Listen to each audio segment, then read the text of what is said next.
How is China's economy doing? Not really as well as China says it is. This year was supposed to be a turning point for China, a time when the economy had turbulent recovery. It turned out to be the opposite. It's hard to remember now, but at the start of the 2023, the economy, the country's perspective couldn't have been brighter. In part because of the terrible human crisis, leader has enough to pay for getting back to growth by ripping off the band-aid of its zero-COVID policies toward the end of 2022. And 6 months later, everybody was scrambling to understand why the prediction had gone awry. The common answer that it was due to the damage of the household sentiment caused by the draconian pandemic lockdown makes the flourish for the chips. Well before the pandemic, Beijing's perfect power with government, fiscal chase, and the need in the market overhaul had forged stagnation. COVID area condition didn't cause this structured crumble, but rather marks its inevitability on April of 2023. Beijing is the worst, reporting just 3% GDP expansion, though it is easy to argue that the growth in 2022 was actually negative. Despite the wise Chinese officer focused for a 5% to 6% target for the 2023. Once the target was that, the officer got the word to make sure it happened, but with the business investment still the threat or neglected due to the still falling protected sector, net export declining, and government spending constrained by shrinking tax and free revenue, the foot of delivering China's focused growth fell on household consumption. By spring, it was becoming evident that getting enough consumption to drive 5% GDP growth would require the government stimulus. However, tough support for state-owned enterprises and ban was a perennial. Numerous of the ruler states for support of the household as the welfare reasons were, and fiscal stimulus never happened. Changing the fact, this left the officer with only one option for making their target. They changed the previous consumption status to make the number add up to 5% projected growth for 2023. Why this result is fundamentally inconsistent with the evidence over yet, the IMF established Beijing's calculation and updated its own 2023 China projection hour cycle on November 7th. An independent chart of the 2023 growth might accept the Beijing official figure of the 5% consumption growth as of the third quarter, but the other component of the GDP remained flat on neglected government spending, net export, and business investment taken together. Depending on how the neglected protected investment is assumed to have been in the 2023, China's 2023 GDP probably grew 0 to 2.5%.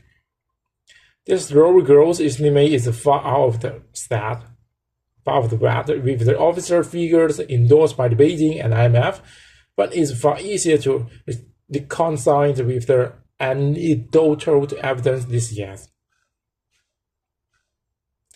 There are just selected various indications that are widely known. Official regulations airbrush over the evidence of economic structure and system can be pushed for being neglected. Primary pessimists. In priority, though China's economy were more frank this year, once they to admit that had already shrunk from the greater than the 70% of the size of the US economy to 67%, bad policy choices were knocking in an inevitable descent over the 40%.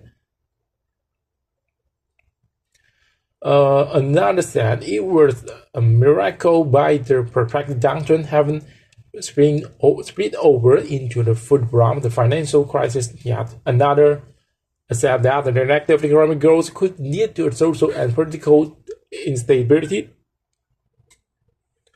Despite this evidence, China's office put a political target over the economic quite debated, finding ways to create growth was unchecked, such as the stipulating that how to make sure the cervix activity were suddenly booming, a create that couldn't be refuted given the property of the quality surface data or data. Authorities instead insist that the system was a good working fight and the GDP growth would be 5%, and brushing off the question about why the foreign firms were leaving. Private demonstrating firms were refusing to invest and or to make it new highs because consumer were behaving with such captions.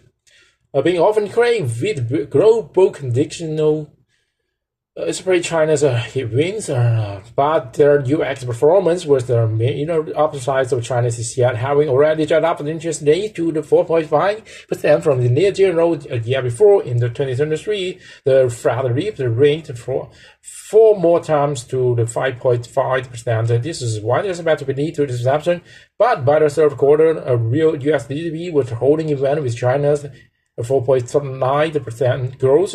Inflation was stabilization, employment level were excellent, and the foreign firms, including Chinese, were making a big night to the US wrote themselves of the subsidies and tax rate. What difference yet make? In January, the betting was that the Chinese growth would be 5 times US growth. Instead, taking the static funding business out of China's number, the US growth is outspacing China's, giving the VNB. This picture is even stronger in US terms. This leader has long known that doing business in China means tolerating risks.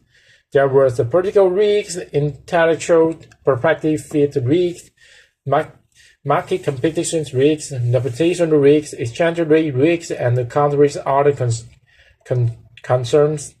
But one thing that didn't quite deal with things was the microeconomic risks China was afraid, but seems it was huge fraction of the global growth that was tolerable. This was the year that challenger microeconomic risks become just as a concern in China as it is in the other economies. In 2022, the COVID could be great for everything. In 2023, President British leader recognized that China's golden block area was over. Now Beijing would have the same eyes of the throwing and slow and through the middle income property as anyone else. What's next? 3 implications for 2024 fruit from this first after the third 2021 and to 2023 for practical correction. We're approaching a bottom, and the consumption could add to the growth next year instead of subtracting. But few other cyclical drivers are set to turn up, and long-term structure consistency on consumption, government spending, and the net export remain. Crisis risks and the liabilities were only down in the note in 2023, not rational, and will continue to drive the anxiety into 2024. Compared with the year's animated average GDP, China could see the moderate linear improvement in 2024, but nowhere near the aspiration of 5%. Second, 2024 is the year of the global spillover implications of China's slowdown will sink in. Once the economy will downgrade the importance of the market access in China, and global South nation would be forced to find other engines of development. This means a new phase of geopolitical transition with the anchor assumption of the rising China and the cried UX ring tie. The implications of this will be far-reaching and challenges the focus. Finally, the 2024 white call is that China could turn back to the market parameters and make it sort of regulation over the past decades. Scrum the political expert WC to have the single reform oriental bomb in this body. Maybe not, but if the market overall is the only thing that can be able to commit to priority to pay its bills and finance its aspiration, then no one should do it out. In fact, in his first term starting in 2013, he tried to make market more central only to suspend effort after realizing how challenging it would be. Yes, it's difficult to imagine China diverting its course on the station Today, it was just as hard to imagine it ending during COVID policies not yet was still the tech state international oil company to the foreigner 20 years ago. Reform isn't the base case for China 2024, but China has a record of the surprising, and reform is more than the tribal possibility. This is why smart firms are protecting the option to stay in China game, even why the British American politicians talk about gratitude and unlimited decoupling in 2024. Smart banking officers will give the priority to regional realities on China, so they can take advantage of the Beijing economy's downfall without nearly damaging the economy and geopolitical interests of their own nation.